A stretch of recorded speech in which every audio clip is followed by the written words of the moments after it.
we're all here for all things taco. Yes. Yeah, brilliant. Okay. So first of all, thanks very much. This is the first of our Meals in Minutes. It's something that we run around every month on campus during term time. Today we're doing it in here because we're with COVID and the restrictions slowly being released. We're not allowed to cook in halls yet. But after this, if you think you'd like to take part in one of these, what we try and do on a monthly basis is go to the halls and do dishes in your actual own environments, in your own kitchens. We will take instruction on what you'd like to learn. So if you'd like me to come along and teach you how to make bread, how to make a fruit tart or a crumble or a Sunday roast, we're open to topics. Okay, so if you want to be involved going forward, that's a great thing to do. Today, to kick it all off, we thought we'd do something that every student likes, and it's something that's nice and quick and easy to do, and that's tacos. It's very popular, everybody likes tacos these days. What I'm going to do is very briefly talk you through 3 taco ideas. We're going to do one with meat, a vegetarian and a vegan. The vegan one in particular is done with vegan soya pieces, which is from a company that we use on campus called Garden Gourmet. You can buy similar products on the market. You can't actually buy their product in the supermarkets at present, but it's an easy comparison to make. So we're gonna kick off by making some garnishes. So because that's what makes a taco. You can put whatever you like in it, but it's the toppings that make it. So young Chloe here first. Chloe's going to make pico de gallo. Now pico de gallo is in its purest form. It's very popular across all of South America, and that's a type of salsa. So in here we've got red onion, we've got cucumber, coriander, a little bit of salt, and then it's finished with lime juice and just a little bit of oil just to bind it all together. I'm going to move around a lot, Terry. Sorry. No problem. So we're going to kick off with chopping or finely dicing an onion. So if you're going to peel an onion, always do it on a chopping board. And for starters, with your chopping board, make sure that's secured to the table. So underneath here, we just got a little bit of wet kitchen towel. You could put an actual tea towel or something underneath. And when you're going to cut it, make sure you cut the top and the bottom off. And then that way then it's easy to get the peel off. Okay, obviously you don't want to be cutting into your hands. So always do it on a board, and never, certainly when you're learning, if you're not used to using knives, never cut a round onion. Always cut it so it's in 2 halves, so you've got a flat side there. Now, this knife's probably a little bit too big for the job, but I don't know if it's smaller for today. We'll do it with this one. So what we're going to want to do is, first of all, how you hold an onion. So it's flat now, it can't roll. I'm going to stand my finger, look, on top like that with my other fingers behind, and I'm going to use that as a guide to cut down and then cut across. Move back a bit. You see my finger's flat, and I'm going to go down and across, down and across, down and across. When you get to the other side, if it's falling apart like that one is a little bit, just move your fingers out the way. And then with this knife, we're going to turn it. Now, this is quite a big knife. You've probably not got one this size at home. Even if you're using a smaller one, keep the point on your chopping board. And what we're going to want to do is I always think it like the side of an old-fashioned train. Okay, so we're going to use a rocking motion, nice and thin, again with my fingers well out the way.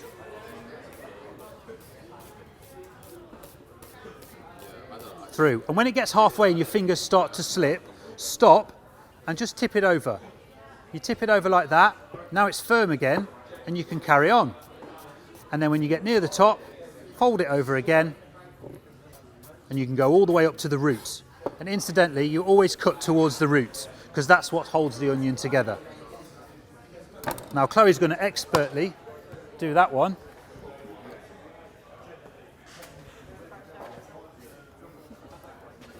No pressure. Yeah, you're fine. That's it. Brilliant.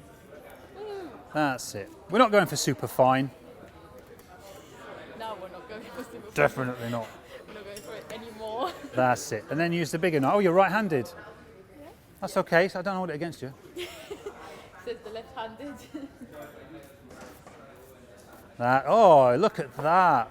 I mean, the key is as well a sharp knife. A blunt knife will just cause cuts and bruises. Sharp knife, just go straight through. That's it. Beautiful. Well done, Chloe. Thanks. That's brilliant. That's brilliant. Right. So then we're going to put this into there, and the quickest way to do that is we just scrape it up like that, and then with this, look, you can actually just pick it up. That last bit onto there. There we go. Brilliant. Right, so next we're going to do tomato. So we've got nice big tomatoes here today, so it's easy. We're going to cut them in half, then into quarters, and we're just going to take out the flesh out the centre. So we just cut down under there, push it down flat, take that out.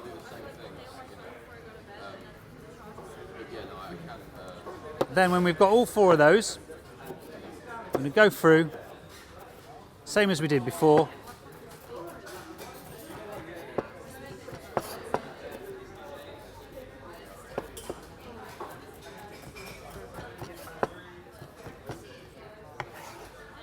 In they go.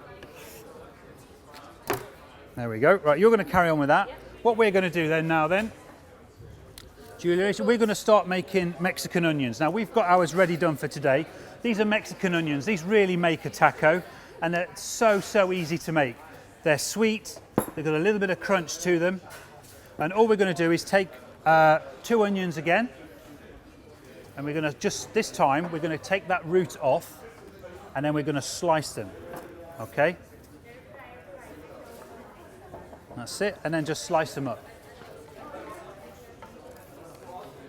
Now this is great if you're planning some kind of evening meal for you've got the gang rounds. You can do this the day before, so there's less to do on the day. Now sit straight into a bowl.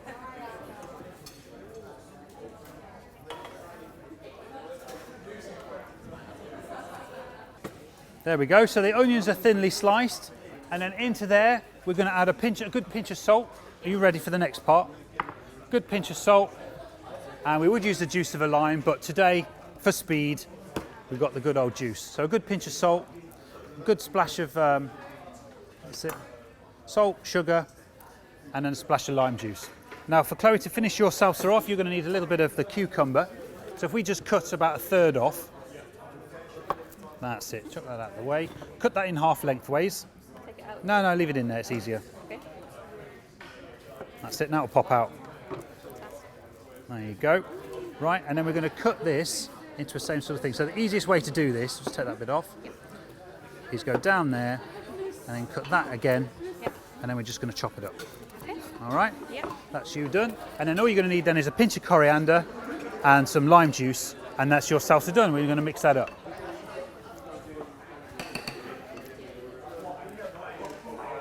Right. Next, guys, we've got a roast tomato salsa. Now, this one, because we don't have an oven out here, what we've done is we've set up a barbecue at the back there, and my colleague has already taken the ingredients for the tomato salsa. We've got tomatoes, fresh green chilies, we've got some shallots, a fresh chili, lime juice, coriander, black pepper, and some salt. So he's blackened everything on the barbecue for us, where you could just chuck it in the oven, and then very, very simply, we're going to blend that on a blender, or you could even just cook it until it goes to mush and then let it cool down. So simply we're just going to give that a quick buzz on the blender, and then that will go over here for us to taste later. So over here as well for speed today, I've got a Mexican slaw. We all know how to make coleslaw, so I won't bore you with that today. This version has got your regular carrots, red onion, red cabbage, all in there, and then we've added lime juice, some fresh chili, some coriander, and a little pinch of cumin in there as well.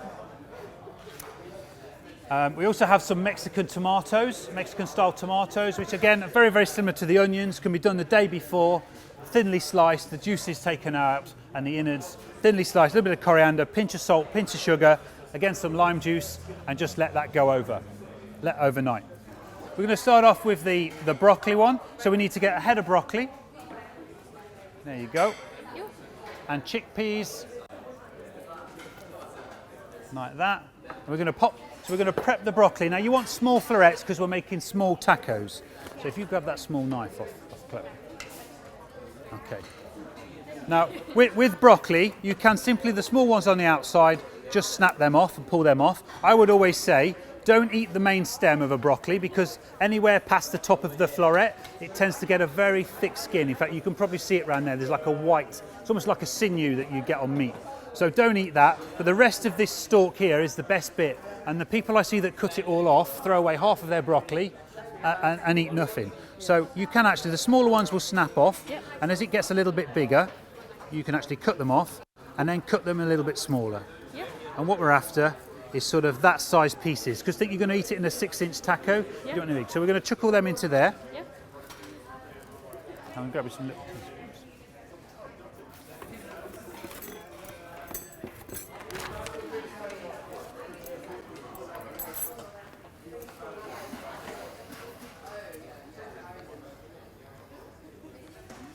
I think Chloe's done. Chloe's all done? Lovely, right. So Chloe, then you're going to do the Tinga taco. So the Tinga's one that's made with the vegan pieces. So what we're actually pretty much got that done today. So what we have here, I'm going to bring it over. We've even sliced your red onions for you. We're so good.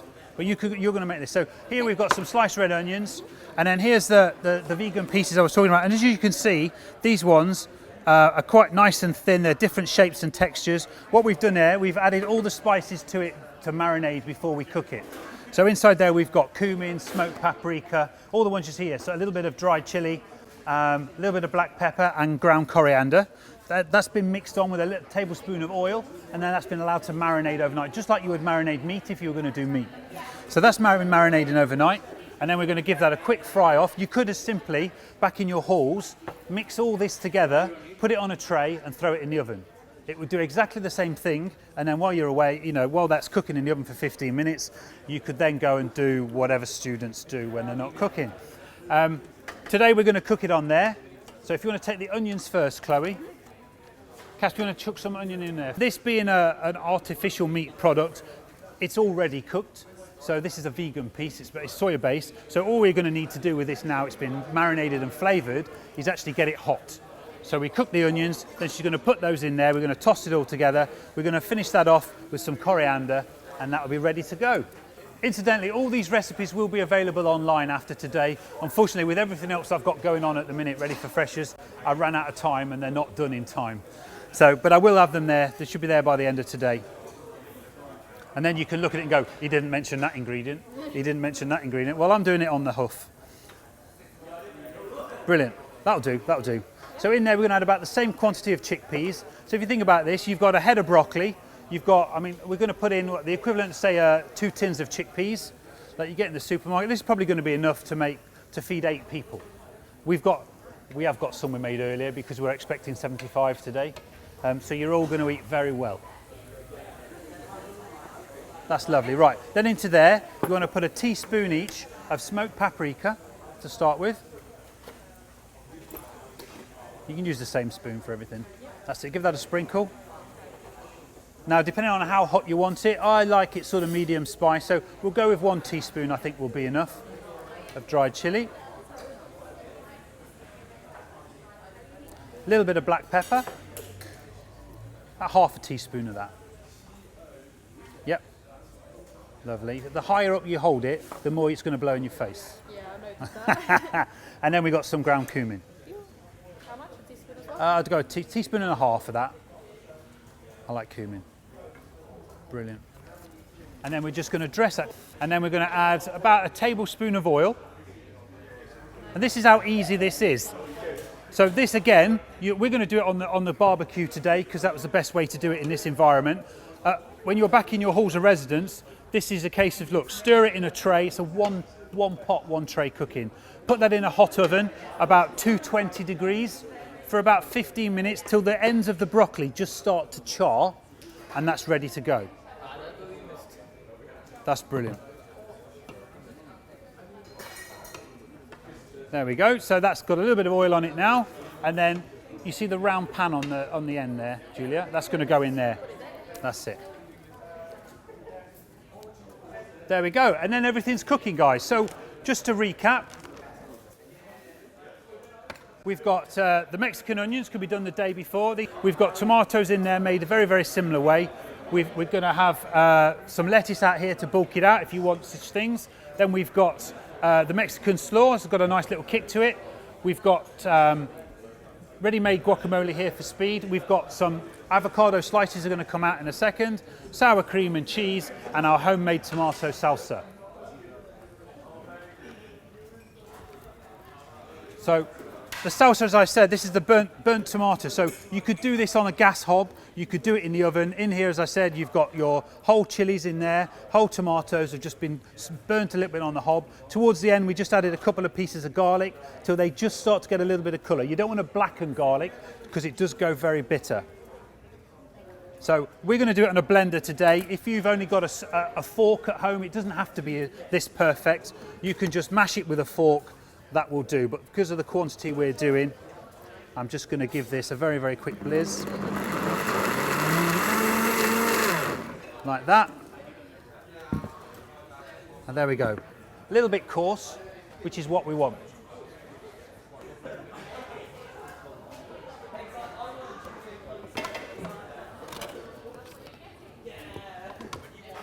The rest of the tacos will be out in a minute, but as you can see now, we've got everything out. So we've got the vegan tinga pieces there at the end. This is, like I say, it's made by Garden Gourmet. It's a meat substitute. Then we've got the roasted broccoli and chickpeas, and the spinach there to go with it at the back. And then we've got simply a ground beef. The ground beef has just been fried off with onions and garlic, cumin, a little bit of spice, but not too much. So you've got 3 different versions there. What's going to be key is going to be the topping. So we've got the Mexican slaw, you've got some spinach there if you want to bulk it out, you've got the nice sweet and sour onions and tomatoes, we've got sliced avocados that are still being sun-kissed out there. Oh yeah, there they go. There's some guacamole, sour cream and cheese. So if you are a vegan, obviously skip the cheese, skip the cream. And then we've got the roast tomato salsa here. There's a great little topping. So ladies, off you go, you can be first. You need that one for them.